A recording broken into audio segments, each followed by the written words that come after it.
Hello, friends. Thank you for joining us for another episode here at Fort Worth Roots. This episode of the podcast is brought to you by shopgwdistrict.com. With over 110 Black-owned businesses listing their merchandise, they're going to have something you need, something you want. Go check them out. That's shopgwdistrict.com. You can also find their app. Go to your app store, look for GW District, and now you got two cool ways to shop. Our guests today are the owners of an Austin-based mental health service provider called HAWK United PLLC. Do you know what psychotherapy is? Well, you're gonna today. Give it up for our guests, Andrew and Jana Green. Thank y'all for being here. Let's start the show.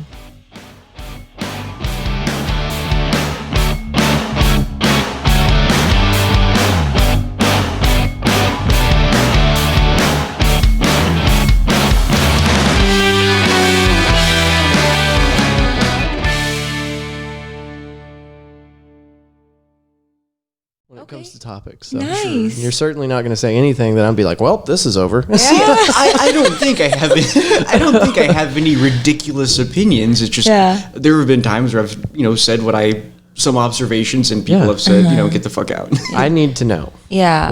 What is because there's got to be one topic in your mind that sticks out that got you kicked out of a room. There's a couple. I want to hear them. I really do. Already getting into it real good. Yeah, for sure. So we're not recording, are we? Oh yeah. Oh, we're going so already. I'll tell you how this shakes out. So Okay. I'll just immediately I try to hit the record button because whenever you meet new people, you just start talking about normal stuff that people talk about when you're introducing yourself. Yeah. Sure. That's stuff Yeah. I want on the recording. So very nice. Keeping it raw. Now, since you're new to the podcast world, you might not know this, but a lot of people set up these Patreon accounts, and the Patreon account that I have, it's a way for the fans to kind of support the show, kind of pay for a membership. Oh, okay. Sure. So what I do is I put the uncut, unedited. I mean, there'll be some slight edits, like I might improve the audio quality, or I might choose to start it at a certain point or whatever, but I put that on the Patreon account. And then like the free version that's on all the podcast networks, I try to trim that down somewhere between 30 and 45 minutes so that it's not just unbearably long. Yeah. When I first started doing this, my episodes were like 1.5 to 3 hours. Wow. And I had people contacting me like, bro, I want to listen to it, but I'm not dedicating 3 hours to listen to you talk to somebody, So Gotta hit the highlights. right. Yeah. So what I do now is I'll cut it down 30 to 45 minutes for an episode like this. And then like the full version goes on the Patreon. So, Okay. Sure, guys. so That's anyway, cool. whenever you listen to it, you're probably going to listen to the trimmed down edited. version. Okay, Yeah, that's so- fine. I couldn't tolerate hearing the sound of my voice for more than 45 minutes. Hearing it right now sounds really weird. So I'm like, ugh. You get used to it. You really do. Like, because when I first started, like, I'm of the mentality that whenever you start a new project, you just got to start at some point. Oh, sure. So there was some preparation in this, but I mean, the nature of it, it's like, I just need to get into it and start learning how to do this. And part of that was just getting comfortable with my own voice. Yeah. And it's cringy, especially when you're sitting there for 4 hours, editing and trying to improve the quality of it. You're going back and forth listening to the same clip of your voice, and it's so cringy, but you do get used to it. Yeah. So- But I like that you said that though, because I think that's really important for people in general to know is that if you're going to be doing something new or going into a new uncharted territory, like it's going to be uncomfortable and scary. Oh, yeah. But you just have to jump into it. That's the only way that With you're going anything you do, to right? enjoy it. Yeah. Yeah. When we started our private practice, I mean, our landlord gave us really, really great advice, and it really stuck with me. And his advice was, you don't have to have everything all the way zipped up when you first get started. Right. And I've always been kind of a fly by the seat of my pants person pretty much my entire life. So when we I'm not. Let's get real. when we quit our last job, we gave 2 weeks notice, and we ended up having to leave that day. And that's a whole story within of itself. Yeah. But our mantra was, we will just figure it out. Like there isn't any other option. And I think we got HAWK Therapy up and running from an idea to a PLLC with its own bank account and all of that. I think it took us 12 days. Yeah, but it was like heavy duty, like this is what we're focusing on, because I feel like we've dreamt about it for a really long time to do our own thing, because of course, like there's just so much benefit and so much that we take in from like doing our own deal rather than working for somebody else. For sure. And so in the process of doing that, like we talked about it a lot, but you know, I'm a very cautious person, so I'm a little different than Andrew is. Yeah. And so I feel like I had to just really sit with the idea for a little bit before we actually just like jumped and leaped for it. But I feel like COVID, the pandemic, really had a lot to do with it. Just the desire to say, okay, if we're gonna do it at some point, let's just do it now and see what happens. So definitely, I'm super grateful that me and Andrew are a team, and we just kind of like encourage each other to like go for it and jump and leap for it, and just trust that we'll figure it out as we go through it. It sounds like you guys compliment each other. Yeah. On your Facebook page, it looked like your launch might have been around September. Is that right? Yeah. Yeah. I think the first day we started seeing patients was September 21st. Yeah. So we were just under 3 months old. So this is really new. Yeah. This is brand new, brand spanking new. But I mean, rightfully or wrongfully with COVID, there was such a high demand for therapy. Yeah. I mean, literally every therapist we know is overbooked, full. I mean, we're full. We need it. You probably need some therapy yourselves. I have a therapist. This is something that people need to know. All clinicians need to have their own therapist. Let's get real about that. For sure. Absolutely. I tell my patients, and this is true, statistically, the profession most likely to seek therapy is other therapists. Right. And a lot of people think that's because, you hear a lot of stuff and you got to talk to somebody to, get that baggage off. And that's actually not quite it. Most therapists see therapists. I think it's about 75% of therapists have a therapist themselves. Yeah. But most of them see a therapist just because they know the value of having a unbiased, objective person to kind of talk to. With. Right. Yeah. Well, I mean, you got to help yourself before you can help other people, right? Absolutely. Yeah. Absolutely. It's the same concept with like, you can't love anybody until you love yourself. And a huge part of how you do that is to take care of all those components of your internal condition, you know, that spiritual component, like physical, everything. Right. And that can be pretty demanding, especially when we have just different people that we work with. Like I know me and Andrew specialize in addiction and trauma. Yeah. So we definitely hear a lot of heavy stuff during the day. And so taking care of ourselves has to be like a really big priority. So that way we can be there for other people in the way that they need us. Yeah. So you're probably unpackaging a lot yourself at the end of the day, just because you probably have to be pretty empathetic and kind of put yourself in the client's position. Yeah. Sure. That's got to be rough. Yeah, for sure. I watch a lot of cartoons. Like that's a big way. That's a big way that I like kind of take a separation right outside of work. Like you have to have that opportunity for like, because especially if you're working from home, which I know a lot of clinicians are right now, because of like COVID, online, virtual, whatever.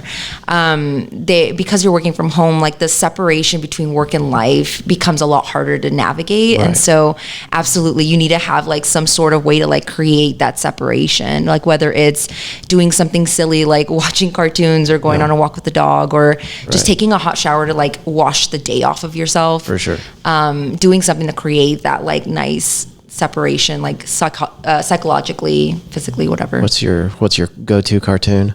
You know what? It varies. Bob's Burgers is normally a good one that I like to go to.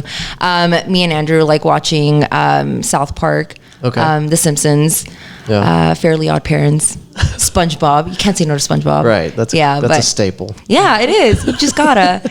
And if I'm really feeling it, like if I don't know, I have really weird moods, but I either have that cartoon mood where I just really need to kind of create a separation there, or I watch a lot of like true crime shows. Oh no, I do that. It's a weird thing. I find that a lot of women seem to really appreciate true crime. And it's good. It's good how stuff. to get away with murder. Yeah.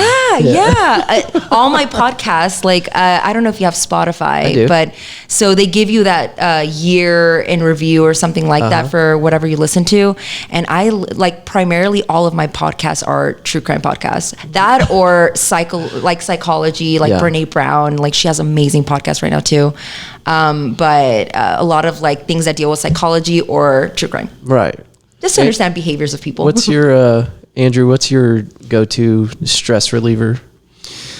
I mean, we have a dog. He's actually a registered therapy dog. His name is Luigi. I've seen Luigi. He's adorable. He's a doll. He's the quintessentially perfect therapy dog. So just having him around is pretty good self-care within of itself. We've certainly tried. We're not always, well, I say I'm not always consistent with it, but we work out very regularly. Yeah. Jana works out regularly. That's big for me. Actually, I've been slacking on it. I moved here about 2.5 months ago, and I've kind of let the training or the gym kind of go to the wayside. Sure. Yeah, it happens. I went on a run this morning just so I could, get myself ready for this podcast. I wanted to be ready for you guys. I took a vitamin this morning. Oh, very good. I had breakfast. Look at you. Yeah.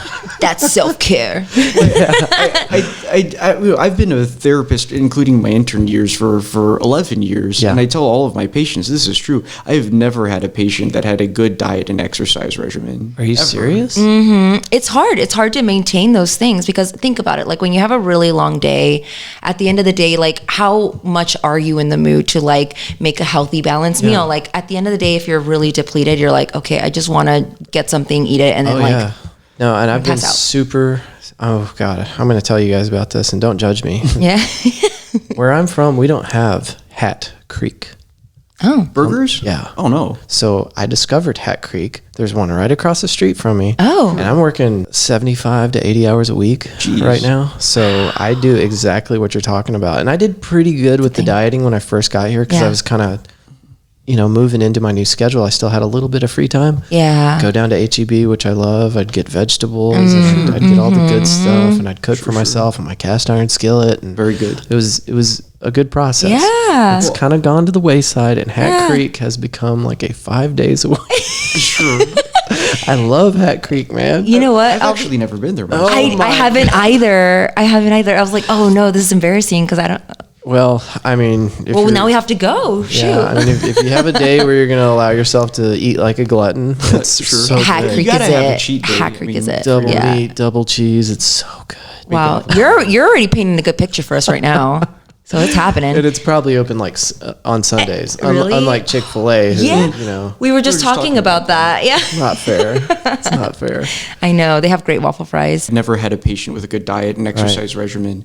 And I try to explain to people, your thoughts and your moods and your attitudes and your behaviors are exclusively a function of your hormones. Yeah. Mm-hmm. And the only three things that influence your hormones is what are you eating, how active are you, and your quality of sleep. Sure. Mm-hmm. So if any one of those three isn't good, you're going to have a bad time. Yeah. Mm-hmm. Well, I notice that those things are more impactful the older I get. Like I don't think I really could notice a difference with dieting when I was younger. Yeah. But now that I'm 35, Sure. If I miss my multivitamin for a few days, my mood changes. I'm not kidding. And I think it's because I'm probably deficient in one of the things that go in that multivitamin. But I notice a serious impact if like when I'm not running, when I'm not taking care of myself, not taking that multivitamin, and I have Hat Creek 3 days in a row. I notice a huge difference. I'm like, what is wrong with me? Why can't I focus? Why am I so off? Sure. And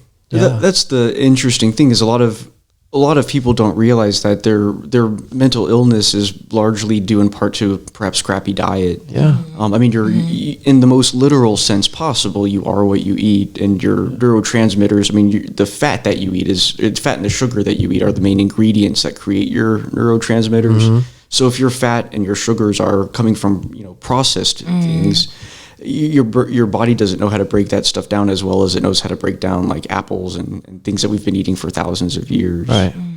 So a lot of people, it's a shame, they go on psychotropic medications. There are definitely people who absolutely need them. Mm-hmm. And there are also some who could experience more long-lasting benefit from just correcting their, cleaning up certain lifestyle habits. Right. I hate using this term. We're going to circle back. Okay. Ooh, circle back. There was when we kind of went into a series of rants, but we started talking about that time you got kicked out of a room for conversation. Oh, redirecting it. I'm not letting you off the hook. Sure. Okay. Oh my God. So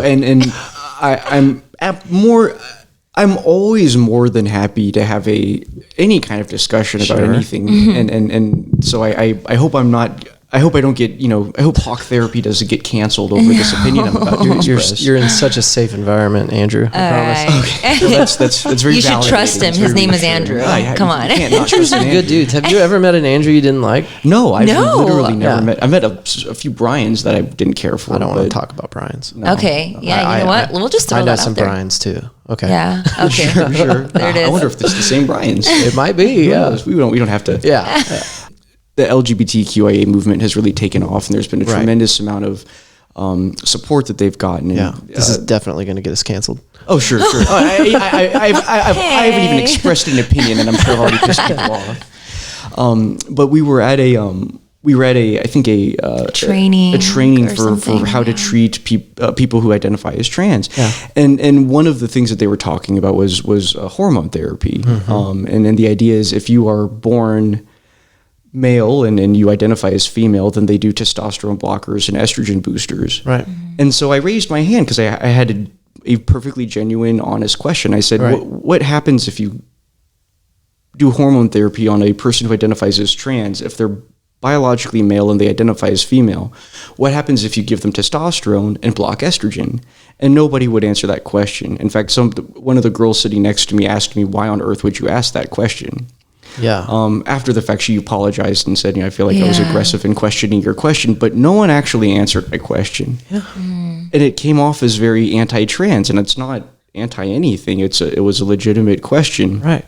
When it comes to, best practice, the idea of do no harm, of benevolence and maleficence. Oh my God. One thing I've always wondered is, we get a lot of depressed kids, and the depressed kids say, I feel better sleeping 16 hours a day, hiding under the covers, eating Cheetos and watching South Park all day, which for a day here and there sounds amazing, but certainly not a way to live life. Right. Mm-hmm. And I think anyone would agree that I would be a lousy therapist if I said, okay, so this is your comfort zone. You feel better isolating and feeding your depression. Just do that. Just why don't we just be okay with that? Yeah. People would say I'm a lazy and lousy therapist. Yeah.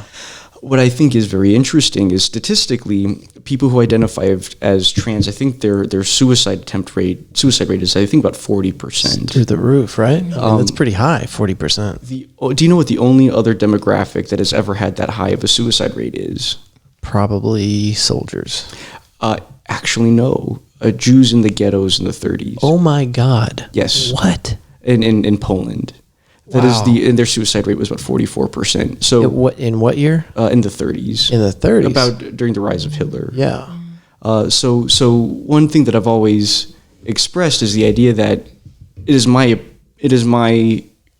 I guess professional observation that people who identify as trans, identifying as transgender, it within of itself is, in my opinion, a symptom of a personality disorder. Yeah. In other words, the way we define disorder clinically is something that is pervasive, persistent, intense, and meaningfully detracts from quality of life. Sure. When you see just the high level of comorbidity with people who identify as trans and have other things going on, it makes me wonder, is that it within of itself a symptom, or is society sick that we don't accept, people who identify in other ways? One of the things, and one of the reasons why I have strong opinions about this, a long time ago, the very first patient I ever had that eventually committed suicide, and this happened almost a year after I saw them last, so my very first patient who actually completed suicide was someone who identified as trans. Yeah. And what I thought was very interesting is they were deeply involved with the LGBTQIA community here in Austin. Right. I did family sessions with the parents and grandparents. Everybody was super supportive. Whoever did this person's cosmetic work did a really amazing job. I mean, when I first was reading their chart, I actually assumed that where it listed the gender, I assumed it was an error because they looked like what they wanted to look like. Oh, wow. So here's this person that everyone accepts them. They look like their desired gender, and they ended up offing themselves anyway. And that was one of the very first experiences I had working with someone who identified that way. Wow. I realized my sample size is very exclusive to people seeking therapy. Right. But that's your experience. But that's always been my experience. And so I've just always had the question of what if you're a male and you say I identify as female, why not with hormone replacement therapy, why not do testosterone boosters and estrogen blockers rather than feeding what very well could be an illness? Yeah. And my fear is with kind of mob mentality and kind of what's popular, is that my fear is that we're kind of enabling an illness in the same way that we're enabling depressed people to stay in bed all day because that's what makes them comfortable in that moment. Yeah. So that's my unpopular opinion. That's going to get me shot one day. Your unpopular opinion is the underlying cause of that seems to be something that's affecting every scientific area right now. If it doesn't match popular opinion, people are turning a blind eye or blind ear or deaf ear to science. Absolutely. Right now. It needs to be in vogue or it's not accepted. You had, 10 years ago, professors started losing their tenure for saying, oh, actually, there are only 2 biological sexes. We can play fairy tale, as long as you want, but this is the science. And that doesn't mean that person making that statement about science is saying that, there should not be transgender or that it's wrong to be gay or anything like that. It's okay to have all these different people that see life in a different way or want to live in a way that's contrary to their biology. That's fine. But whenever we take science and start saying, well, we kind of think, it'd be better if science was this way. And to take these people that, we for their entire tenure, we've accepted them as professionals in their field. And now that their education is contrary to what's popular, now we're removing them from their tenured position. Yeah. And it's not just, psychology. It's everything else, including what's going on right now with coronavirus, it seems like. You bring up 2 extremely profound points. One, I want to tell you. I do that a lot, by the way. I'm sure what makes you a good podcaster. When I had the experience that I shared with you about the CEU that we were at, I actually went and talked to a couple of doctors and I asked for their opinion. And one doctor I talked to basically sighed at me and said, if I don't say anything, I can't say anything wrong, and just didn't answer the question. Seems to be kind of the base, right? Yeah. You said something that was, I thought, pretty spot on, that kind of popular mob mentality is kind of rejecting science, and not even just with, you have people who are saying that the coronavirus vaccine is, you're going to get microchipped and this, that, and the other. Blows my mind that be insanely expensive. Millions of people believe that they think they're so important that anybody cares what they're doing in the first place. Yeah, look, Bob, no one cares to microchip you, dude. But the idea that people reject epidemiologists and people reject science, whether it's global warming, climate change, or the coronavirus, or whatever it might be, and then you have doctors that are afraid to speak up about certain mental illnesses because people say, if you don't think this is a thing, that means you're a bigot. And it's like, no, I legitimately want to help. And it is my clinical opinion that what some people see as helping, clinically we see as enabling. It's destructive, yeah. And how much of this is that the doctor or the physician or whoever is backed into a corner because they have a mountain of student debt. They've worked their entire lives to obtain this position that they now have.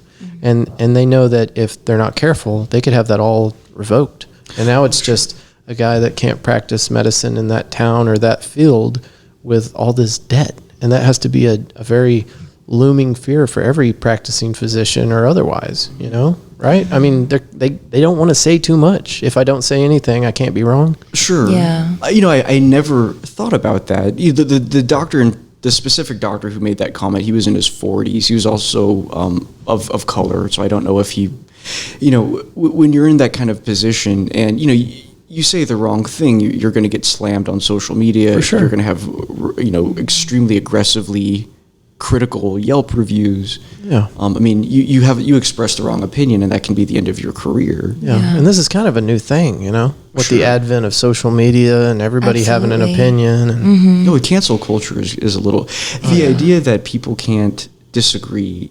And if I say something you disagree with, your response is either to just block me out of your life or start attacking me as a person. Yeah. This is why it's so hard to I think this is why there's such a great divide, especially politically, but that's very contrary to what you practice too, because a lot of what you do is about self-development and progressing as a person, right? So, I mean, if you can't have a conversation with somebody that disagrees with you, how are you ever going to learn? I explain this to all of my patients. We don't realize it, but by default, we take everything personally. When someone cuts you off in traffic, you're taking it personally, whether you realize it or not. Yes, I do. So and I'm sure a lot of other people do too. So what a lot of people don't realize is when someone expresses a different opinion, even if it's not anything attacky, if you're pro-life and I'm pro-choice, when you get mad because I have a different opinion as you, it is because you're literally taking it personally, whether you realize it or not. Yeah. And so I think if people could improve their ability to think a little bit outside of themselves, put themselves in the other person's shoes to better understand where they're coming from. One of the things that I found rather despicable was, I work with a number of doctors, a number of very, very intelligent people who were very pro-Trump, which I thought was very curious. In fact, one person I'm friends with on Facebook who's a doctor, he's pro-Trump and he's Hispanic and gay. Yeah. And so it leaves you scratching your head. Right. Wildly outside of the typical demographic. So a lot of people, because we used to work together at a hospital, a lot of people I know just blocked him, unfriended him. Oh my God. And I'm thinking to myself, first of all, he's a doctor. He was in the Air Force too, by the way. Nice. He's a doctor. And I was like, did it never dawn on anybody to at least ask this person like why they believe something or support something that you yourself don't, better understand it rather than immediately dismiss it, no matter how reprehensible it feels in the moment. And, I'm Jewish, and once upon a time, I actually had a patient that, I don't know if I can say this, I had a patient that had it was covered in ink that was very white supremacy based and would make extremely anti-Semitic comments. Okay. I only saw him for a few weeks. He never found out I was Jewish. But he didn't know. Okay. But the thought occurred to me, I remember when he first started talking about how Jews. I'm not even going to regurgitate the things he said. But I remember feeling that initial sting, and I'm like, oh, this guy, I'm going to be super passive aggressive at him. But then I realized I'm taking this personally. My job isn't to, he is this way because something happened where he became so hurt that the only way to cope with it is to figure out was to hate other people. Yeah. And I got that. I'm very sympathetic to the guy. Sure. It was no surprise to me that he had a pretty deep abuse history. Yeah. So people, hurt people. Yeah. And so if someone is supporting a candidate that you believe is a candidate that hurts people, it might be wise to understand what hurt did you experience to where you support somebody who hurt somebody else. Yeah. So, and people will disagree with me and say, no, Trump hurt nobody, and he's the greatest president ever, and is, the second coming of Christ himself, and they're entitled to their belief. Right. I try to tell people, and this is true, I'm a very, very, very libertarian person. Yeah. I'm a strong believer of if you identify as a giraffe and you want to marry a shoe, go for it. Just don't send me a bill. That's such a perfect way of putting it. Well, I'm a big believer in life, liberty, pursuit of happiness, all of that. And I really have no problem with somebody creating whatever version of reality they need to so that they can feel happy and comfortable. Life is chaotic and is just utterly horrible unless you really, grab it by the reins. Yeah. So there was what's interesting is as I'm talking about the trans stuff and the Trump stuff, I don't know if you know who Carl Jung was. Help me out. A lot of people pronounce his last name Jung. He was a contemporary of Freud. He and Freud were basically the John and Paul of psychoanalytic theory. Okay. Carl Jung is probably, in my estimation, the most interesting person who has ever existed. Can we get him on the podcast? He's dead. Oh, and I don't think he speaks English. Day late, dollar short. It's like 60 years worth of days late, but that's okay. I had to do it. Sorry. Oh my God, that's amazing. That's wild. But he died probably before. I don't know when he died. 40s or anyway. Jung had a theory called postmodernism, or otherwise known as postmodern objectivism. Okay. And here's the trippy thing about this philosophy: it's the idea that there is no singularly correct version of reality, and whatever you believe is true is. Yeah. And so, to the extent that the doctor treating somebody for psychosis because that person believes he's Abraham Lincoln reincarnated, meant to assassinate the president. The person who thinks they're actually Abraham Lincoln reincarnated, if they're indeed psychotic, in their version of reality, technically they're right. Yeah. And postmodern objectivism is the idea that if you're an atheist and I'm an evangelical, technically we're both right. Yeah. So what I find very interesting, and the thing I try to encourage people to think about, is all those people that think that, the Hollywood elite are actually reptiles in human body form. I mean, those people think that is as true as you or I think the sky is blue. Sure. There's also something called Brandolini's Law, which is the idea that the amount of bullshit it took for you to believe a lie, it will take at least that much bullshit for that lie to be able to be knocked off and replaced with something else. Yeah. So it's very interesting just seeing how just people just kind of believe things, and there really is no telling them that they're wrong. People, in my opinion, only change their religious and political beliefs based on their own personal experiences. Sure.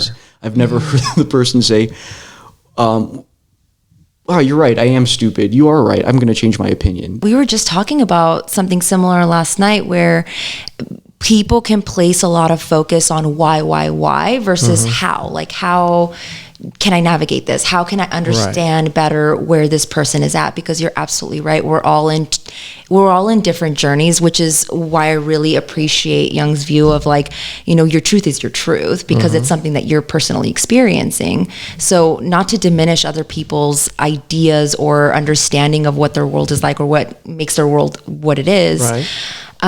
But being able to like have that like experience of like empathy, like seeing the world of another person versus having that black and white, no, you're good. Having that black and white thinking of like, no, it's either like this or it's not at all. Right. And that makes it so hard. I feel like that makes it easier for people, whether it's our country, whether it's the people that we're surrounding ourselves with, other professionals, whatever, even at work, our colleagues, it creates such a separation rather than an opportunity to connect and become more cohesive, especially during this time where there's a lot more emphasis on like this bit of isolation and in whatever way everyone's working from home, whatever. So you're having to really sit with yourself and reflect on like how do I navigate these things instead of asking like, why aren't you just thinking about it like this? Right. That's holding on to an expectation that's going to lead you to a disappointment. Yeah. Well, I think I've done a pretty fair job of surrounding myself in an echo chamber of people like you that are, introspective, that like to kind of self-diagnose or see the world in as many different ways as they can to fully understand and grow as a person. I'm finding people like this that want to sit down and have conversations. Yeah. Sure. So I'm starting to kind of get a distorted version on my frequency that maybe people are kind of moving in that direction of self-exploration, and, trying to really figure things out. Sure. Do you think that maybe as a society we're moving in that direction, or is this just kind of my echo chamber? Oh boy. Right now, I feel like it's in the midst of transition. I feel like we have been in a transition for a while now. And Painful. I mean, there's no, but it's not, there's no time frame. Like the beauty of like living the human existence is that you're not going to have a structured time frame of like, oh, this is when it's going to happen. Yeah. At what age are you done with your base understanding or your base personality? Oh boy, that's you know what? question. Yeah. So give me an age range. So I pull from Erickson's stages of development. One thing that I tried to answer your question, when does somebody develop their own personality? You pretty much are. Depending on who you ask, some psychologists say you are who you are by the time you're 5. Some say 16. Some say 23. The doctor that I mentioned earlier in the podcast, when I asked him his opinions about people who identify as trans, I asked him the question you just asked me, and his response was somewhere between age 1 and 99. Oh shit! Okay. Well, that's fair. He can't be wrong, right? Nah. I'll say his name. His name was Dr. Khan, and we always joked, if any one of us ever had to go to court for something, you want Dr. Khan to be your witness because he is so good at non-answers. We should let Dr. Khan know that he needs to come on the show here at Fort Worth Root. Dr. Khan, we'd love to have you. He was probably one of the most interesting doctors I ever got the privilege of working under. So really, really interesting guy. When I went back to go get my doctorate, I think the very first class I took was Advanced Theories of Personality. And in the very first chapter, it said, forget everything you think you know about human psychology, which is the most hackneyed thing to start a book with. Yeah. But oh my God, no, I'm not making this up. I would have to come out to Jana every couple of hours and be like, my mind hurts from what I'm reading and I don't know how to process this brand new information. I don't want to read that book. Yeah. I don't think I can handle it. You can't unread it. You can't unread it. You could tell how much he was really getting into it by how high his hair was. Because when he's thinking, he does one of these things. I do that and too. so if he walks out and gets something to drink and his hair is really high, I'm like, he's really into it, isn't it?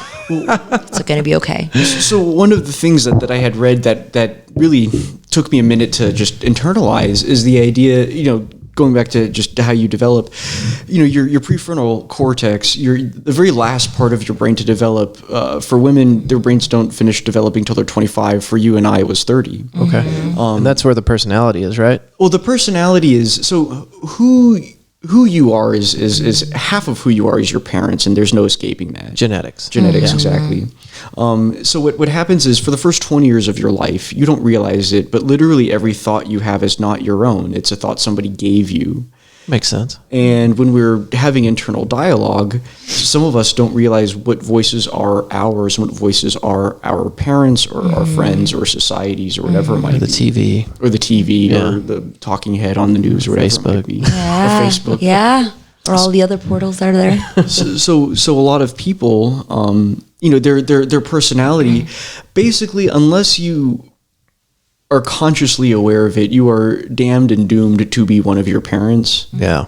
You really have to go out of your way to change whatever it is that you're trying to change. That's why things in society, things in cultures tend to be cyclical and tend to be patterned. Okay. They talk about, the cycle of poverty and things like that, or the cycle of abuse. Generational curses. Generational curses. Absolutely. Yes. Yeah, unless you really go out of your way to do something about it, you're doomed to repeat the mistakes of your folks. Now, what's interesting is when we talk about the idea of free will versus determinism, there's the question of, do you even have the capacity to change?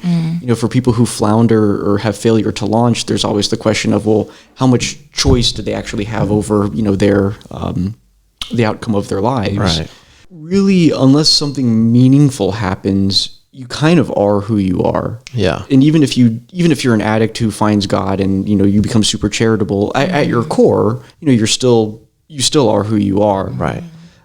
So I think personality is rather immutable. And the question is, to what extent does one really have control over their personality and their behaviors? What is the difference between somebody that has 100 tattoos, 50 bumper stickers, a different color hair every week, and then somebody like me? I have 0 tattoos. I don't have 1 bumper sticker. You look at my walls. I mean, I don't seek out to kind of differentiate or self-identify or something like that. And then some people are just hyper-focused on being their own special snowflake. Is it because I watched Fight Club too many times?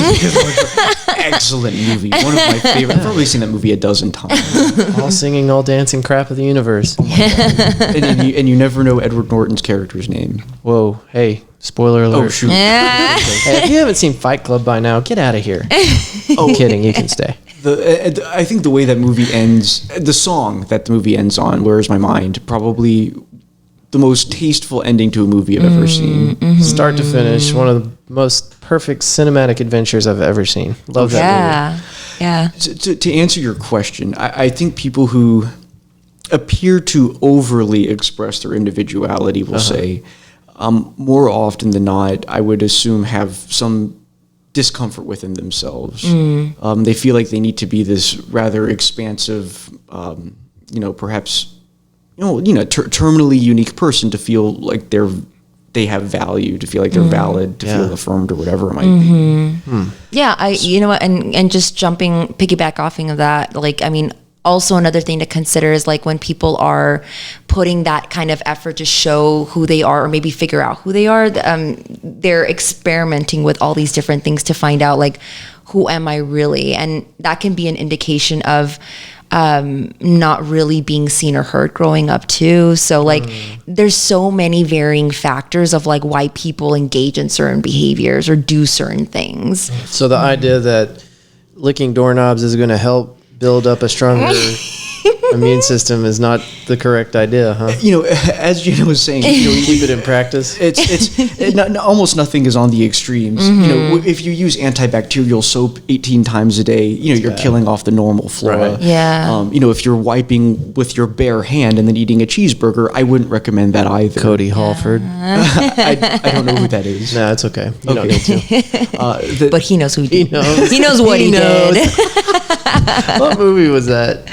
I don't remember. Me and my sister have been saying that for years. Yeah. Anyway, I'm sorry. Oh, that's okay. Talk about eating with crappy fingers. Yeah. Got side-railed. Psychotherapist is an umbrella term for a variety of different. It's kind of like a therapist is an umbrella term for occupational therapist, speech therapist. Psychotherapist is its own umbrella term. Jana, her licensure designation is a licensed professional counselor, LPC, and licensed chemical dependency counselor. Congratulations. Why, thank you. That's not easy to get. So her and master's level degree. So an LPC is a form of psychotherapist. Right. I'm an LCSW, a licensed clinical social worker, master's degree. That's a form of psychotherapy. Okay. So, psychotherapy, some people take the approach of how is this person's mind impacting how they view their environment. Some people take the approach of how is this person's environment impacting their mind. The good part about us being extremely complementary is we really take both into account. How is one feeding the other, which is reinforcing the first thing. So psychotherapy, a lot of people, a lot of therapists are really jumping on the meditation stuff. Let me go ahead and say, once upon a time, I was a huge skeptic of meditation. I thought it was kind of hippy-dippy bullshit. And I like to explain to my patients, science does not care about my uninformed opinion. Yeah. And what we have found is people who meditate even 10 or 20 minutes a day, it has the same restorative effect on the brain as a good 8 hours sleep, assuming you're meditating correctly. Oh, wow. Right. What? Absolutely. It's like, and depending if it's maybe 5-7 minutes, it's like you're taking a 15, 20, 30-minute nap. So I've like you, I used to think it was all hippy dippy bullshit. Sure. But I'm hearing more and more people just talk about the power of, you know, first thing in the morning, just spend a little time with yourself. Totally. Yes. You know, write down some notes, go over what you're going to do for the day. Just spend some time chilling out and thinking. Sure. Yeah. And it sounds like the more I hear other people talk about it, that there's not really a perfect way to do it, or you know, there's not a practice that you need to follow in order to achieve what you're talking about. You just need to dedicate that time to yourself. Sure. Did you pretty much agree with that? I think you said the most important thing was there is no singularly correct way to meditate. Okay. Absolutely. Even if you're trying to meditate and you feel like you're not doing a good job, that within of itself is meditating. Yeah. There's metacognitive meditation where you're thinking about your thoughts. There's physiological meditation, body audits where you're just focusing on physiological sensations. You know, there's a meditation exercise called breathe in strength, breathe out bullshit. You know, it's a little more modern, I guess you could say. Yeah. So there really is no wrong way to do it. But the idea is, think of your brain as a car engine. You know, you can't just keep it running all the time. Meditation is basically popping it into idle. It's still on, but you're not wasting any gas. You're preserving, you know, you're preserving the engine. Yeah. Just the way that society is, we really just don't have. First of all, meditation really ought to be. The Dalai Lama said if everyone learned to meditate by age 8, there would be peace on earth. And I can't say I disagree with the guy. Yeah.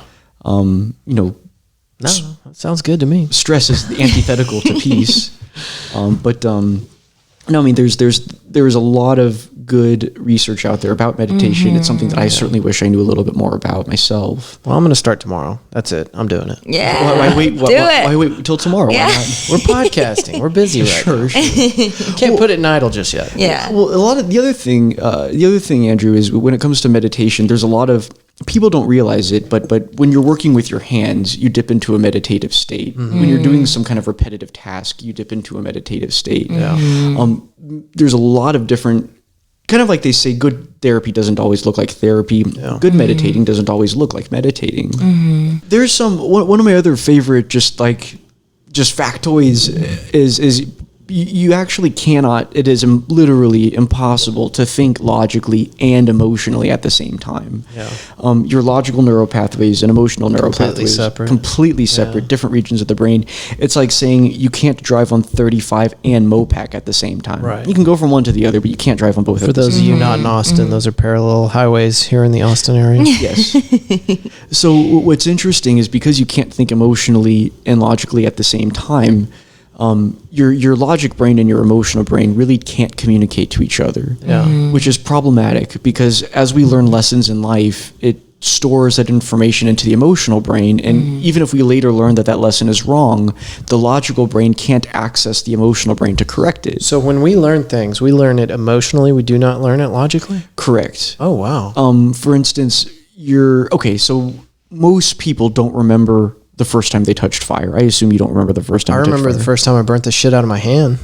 Do you remember the first time you breathed underwater? Breathed underwater.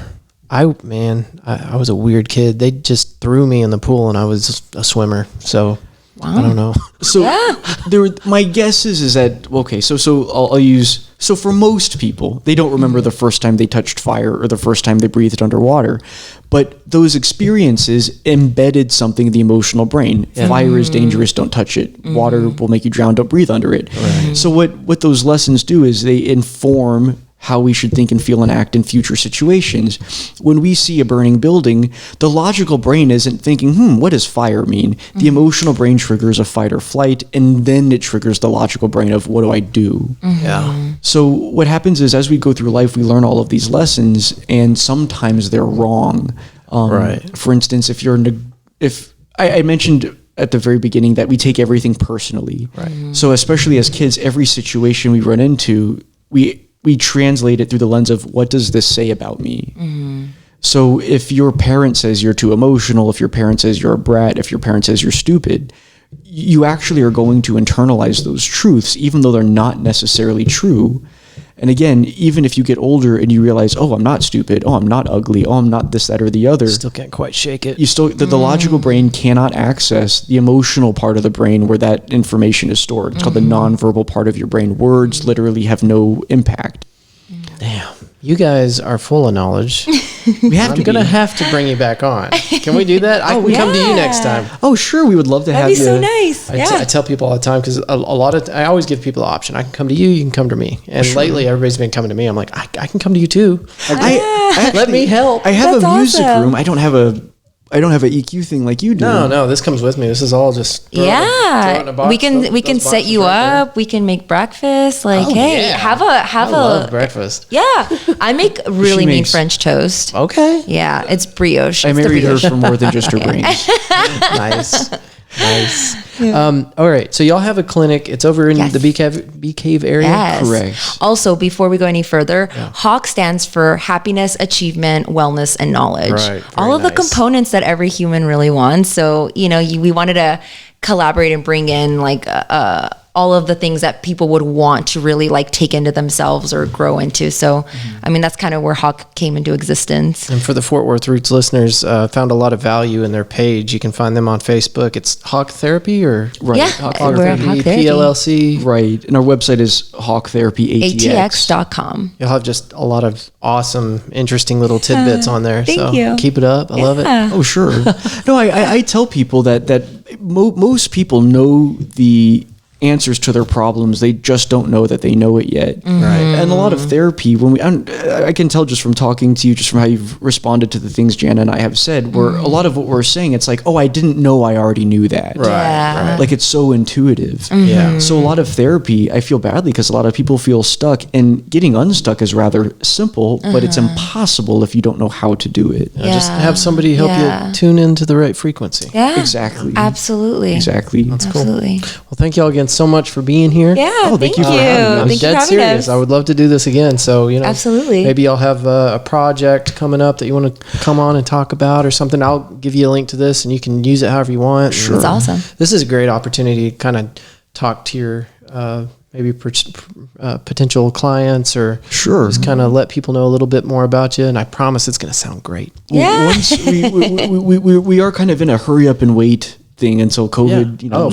sure. Like everybody else. Yeah. But the first round of vaccines have come out. Our hope is that once everything's under control, we can finally start our group programming. So around that time, really which I hope excited is to do that. Beginning of next month, we can definitely. I love talking about this shit. So I literally do it for a living. You can tell I'm enthralled by it too. So I love it. It's something that really keeps my attention. Yeah. And I was way too excited to have you guys on. I tried not to fanboy out when you got here, but this was exciting for me. And I want to talk more next time about your LPC and because are you still on your 5,000 hours of? Oh no, I'm fully licensed. Oh my God. Yeah, I'm working on being EMDR certified. I have everything already. I've done EMDR since 2015. Yeah. So when I first got into the field, that was the first thing I did in training. So I was very, very fortunate to have gone through that experience. Yeah. But I'm working on that certification so that way I can be able to place more focus on EMDR because that's where I specialize the most in trauma. That's incredible. So for the listeners, you need to look that up, see what is required for that kind of training. This lady's a monster. That's incredible. The good kind of monster. The good kind of monster. Yes. Not the kind of monster that causes trauma. No. Thank you. Yes. No trauma inducing here. I mean, it is a compliment. Yeah. In all seriousness, I can't emphasize this enough. If you have trauma, the best, most thorough, quickest way to cure it, to resolve it, is EMDR treatment. If you are somebody for whom EMDR treatment is absolutely and I would definitely suggest kind of what we started talking about in the very beginning of like something can look very like daunting and scary because EMDR is not like talk therapy. It's a little different, but to just be open to the experience, that's all you really need to get to. And then everything else will fall into place just as long as you trust the process. Yeah. So even if you're scared, go for it. For sure. What's stopping you? Awesome. Well, thank you guys. Thank you. And, thank you so much. We'll have you on soon. Yeah. Sounds good. Thank you. All right. Oh, I got to do this. Oh.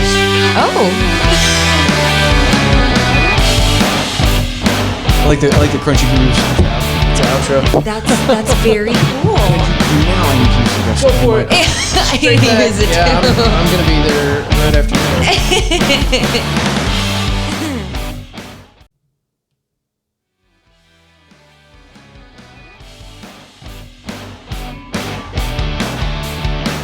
This was an incredibly fun episode. I really did enjoy myself. I got to talk to somebody about a subject that I really enjoy, so that's always good. It's always good when I'm entertained. I hope you, the listener, were also entertained. And a big thank you to Andrew and Jana Green. I've made myself two really good friends here in Austin. These guys are awesome. They hung around a little bit after the episode, after the recording. We got to talk about guns and cool stuff, and anyway, I like them. They're good people. We're going to have them back on real soon. So, anyway, Andrew, Jana, thank you very much for coming on the show. And it was an honor. And I'm looking forward to recording with you very soon. Where is it? Where's the notes? Come on, Andrew. Get on top of it. You can find their information at their Facebook page. Or you can go on over to www.hawktherapyatx.com, find all of their stuff. And just from a personal level, I found their Facebook page to be very entertaining. It's positive messages they got on there, but through the humor of Jana and Andrew, they have put together an entertaining assortment of posts for you. So it's worth following, and they might give you some good insights for your day. You need it. You know you do. Go check them out. That's HAWK Therapy PLLC. Don't miss out. That's it. That's the show right there. Thank y'all for tuning in and listening to this. I say it every time, but I sincerely mean it. When you listen to even one episode of Fort Worth Roots, it shows up on our analytics, and I appreciate it immensely. Thank you. I am trying to foster an environment that's a little more hands-on. I'd like to hear from you guys. Yeah, you listening right now. If you would send a MP3 file just telling me a little bit about what you think about the show, I'd be happy to listen to it, maybe even use it on one of the shows. Yeah, you can send me an email. You can send me an MP3 file. You can send whatever you want to media@fortworthroots.com. Maybe you've got some input for the show. Maybe I should have asked Jana a different question. Maybe I should have brought something up for Andrew to answer. Maybe I did a terrible job of covering psychotherapy with these people. You need to tell me. I want to do better for you. Anyway, it's media@fortworthroots.com. Awesome. Remember, if you're listening to this on the podcast platforms, there's also a YouTube channel. And so there's videos there for you to enjoy our beautiful faces right there on your tiny little phone. Or if you're listening to the video right now, or watching the video rather, we're on your favorite podcast platforms. I'm there. I made sure we were. And now we're on JioSaavn. JioSaavn is a India-based podcast platform. And we're picking up listeners in India. So to our friends in India, hi, welcome to the show. Thank you for being here. And you're also welcome to send us emails, media@fortworthroots.com. If you want to find us on social media, it's Fort Worth Roots on everything, even that new one, Parler, that I don't understand why or how to use, but we're there. We're everywhere. I hope you're having a good day, and I will leave you with this beautiful outro song that Rodecaster provided with the purchase of the device. Thank you guys for listening to the show. I will see you next week. Goodbye.